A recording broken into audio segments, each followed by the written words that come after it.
My parents didn't make us go to church, temple, mosque when I was a kid, and we didn't really talk about religion or God.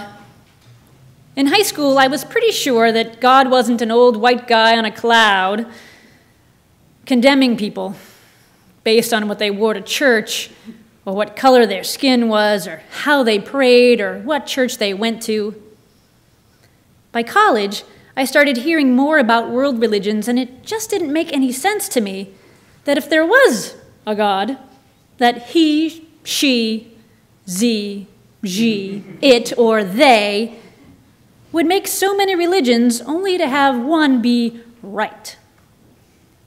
But I didn't have any language to talk about what I believed. Though I was born and raised in Massachusetts, how about them Red Sox? In Massachusetts, there are a plethora of Unitarian Universalist congregations, societies, and churches, yet I never heard of Unitarian Universalism. So for the most part, I just rejected organized religion, and that made me more different than I already was from my peers. Though I didn't want anything to do with church, I did have a sense that there was something more than just us humans and luck pervading and permeating our lives, my life. For me, there was a sense of life energy being present in all things.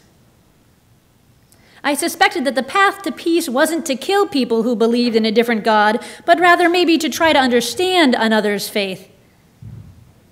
I never heard others speak this way, and I didn't feel like there was anyone to talk to, that I was the only one like me. Then, in California, I heard about the Unitarian Universalists from my partner at the time. We were looking for a spiritual community. We tried the Metropolitan Community Church, and it just wasn't quite a fit for our theology. The service at the very first Unitarian Universalist church we attended was more like a lecture about the death penalty, and that wasn't what we were looking for either. Eventually, we moved south and attended the First Unitarian Universalist Church of San Diego. There was a big rainbow flag hanging on the patio. And in 1991, there were very few rainbow flags hanging from any houses of worship, particularly in conservative Southern California. That fall was profoundly life-changing. Not only were we welcomed with smiles, we were quickly invited to participate in things that mattered to us. There was no condemning language from the pulpit, and I discovered printed in the front of the hymnal that Unitarian Universalism is a living tradition that draws from many sources, including the world's religious traditions, human experience, transcending mystery and wonder.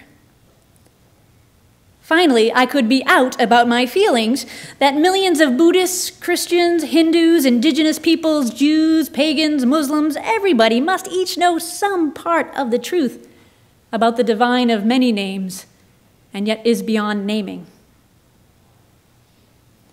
I no longer felt so different and so isolated. There's a reading by the author Alice Walker in the back of the hymnal. She wrote, "Love is not concerned with whom you pray, or where you slept the night you ran away from home. Love is concerned that the beating of your heart should kill no one."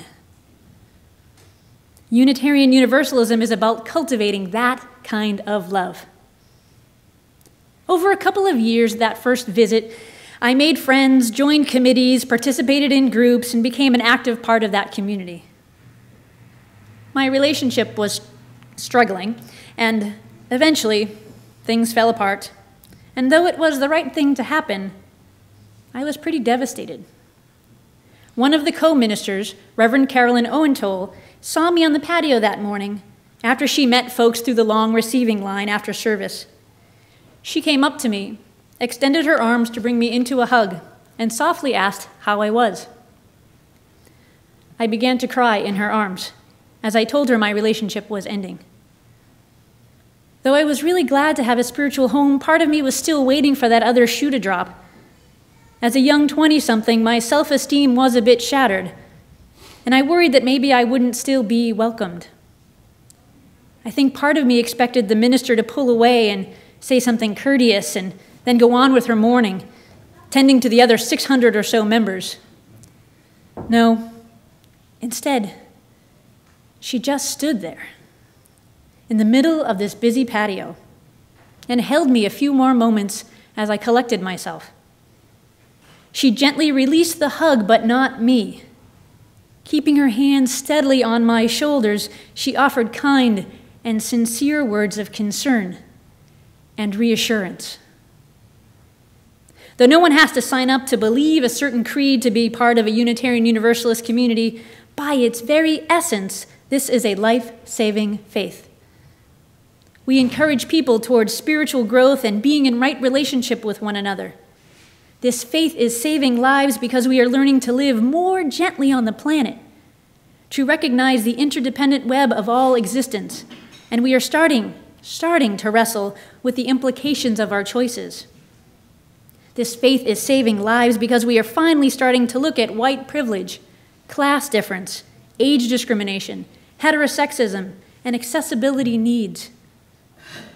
This faith, this community of people in this faith, saved my life when who I am was affirmed, when I was valued at a time I felt rejected. And now, this faith gives me hope that equality, peace, justice, and beloved community are possible with our fire of commitment. Amen. Shalom. Salam. Ashe. Namaste. And blessed be.